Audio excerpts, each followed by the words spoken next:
So why buy a DSLR in 2022?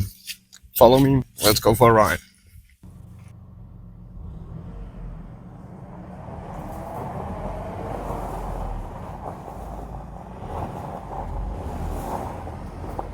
First of all, a short backstory of how I got into photography. When I was a kid, I had these classes. I didn't take them very serious, so I skipped it. We got parties, we got girls, I got young, so I forgot everything. Later on, I had a relationship with a girl who really liked horses, and with that, she wanted a very good camera to take photos of these horses. So I bought her a DSLR. I think it was a Nikon 3200, and she didn't know how to use it. So I started to investigate a little.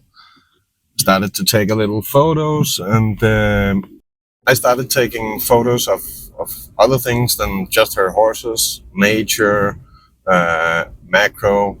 I experimented a little with the different kind of photography, and then we split up.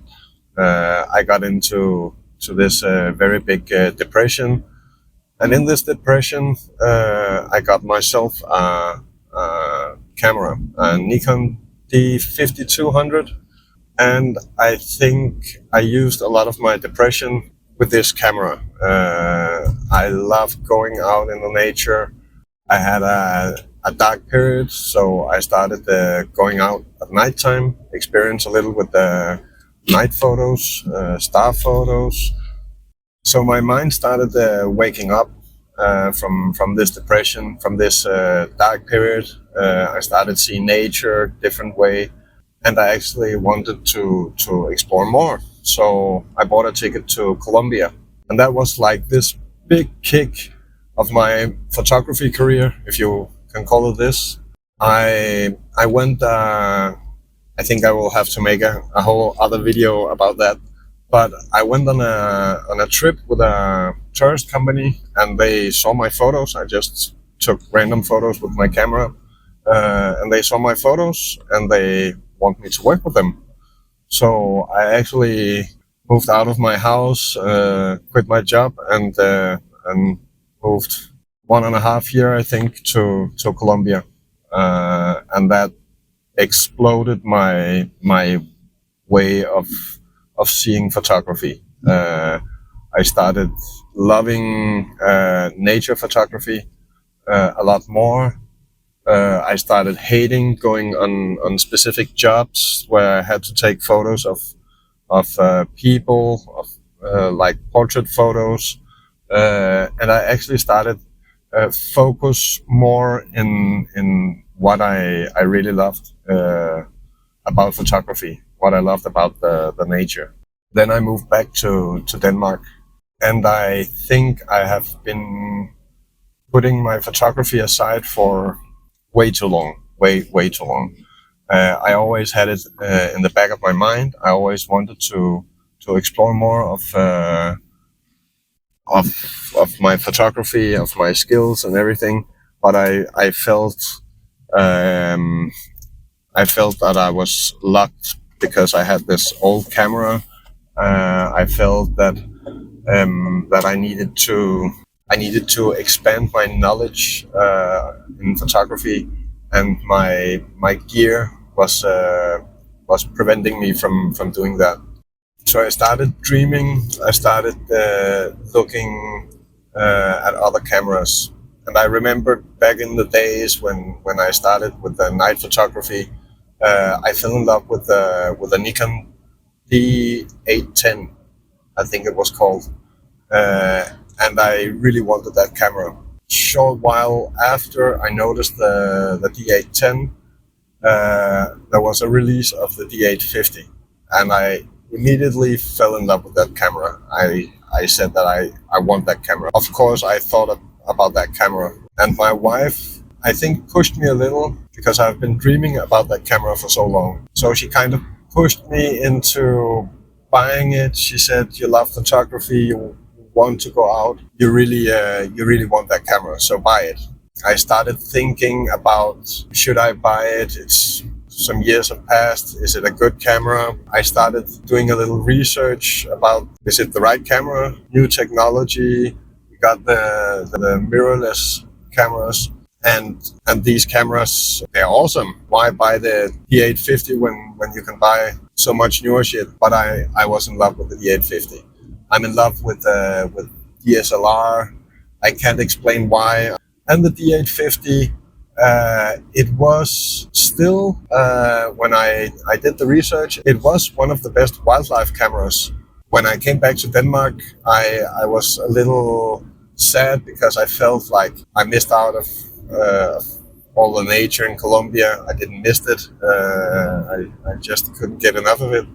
And I felt that I came back to this boring place. But when I bought this camera, I actually started to open my eyes to see what an awesome place I've been living and why this camera is the right camera for me. I live near this very big bird reserve. It's a bird reserve for all the migrating birds in Northern Europe. And we have so much wet areas, we have so much forest in this small area. So with all of this research, with all of the DSLR versus mirrorless, I decided to buy this D850. And I'm going to show you why.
So with all of that nature, all of that wet areas, all of that nature reserve, I made my choice.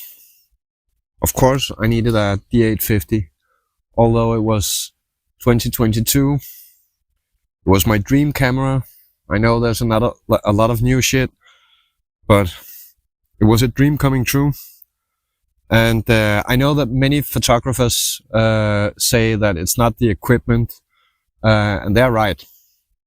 But for me, as a beginner's photographer, going from a D5200 to a D850 made a big difference for me. First of all, the 46 megapixel make a very big difference for me. It corrects a lot of my mistakes as a beginner's photographer.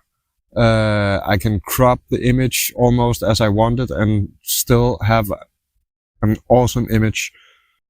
And for that reason, I'm so happy with this camera. I do not regret like anything buying this. I've been watching so many videos afterwards, thinking if it was a bad buy or a good buy. But I haven't been disappointed at any time. this camera have made me explore my own limits with photography. I reached my limits and not the limits of the equipment, and that was a big deal for me. If I can recommend anybody buying a D850 for the prices, for the type of photographer you are, I don't know if I can recommend it. There's, as I said, a lot of new shit, a lot of new very good shit at the market, and depending on which type of photographer you are, depending on which type of camera you need, I won't regret this. I will keep this camera. I think if I need an upgrade at some point, it would be like C or Z9. I don't know what you call it, but I won't think about upgrades until I got the money for the C9. So that was my reason for buying the D850 in 2022. I hope that I can start making some content that will make my channel grow. So help me, leave a like, subscribe, leave some comments. Feel free to ask. Feel free to say whatever you want. Your comments, your opinion about buying DSLR in 2022. Thanks for watching. Have a good day.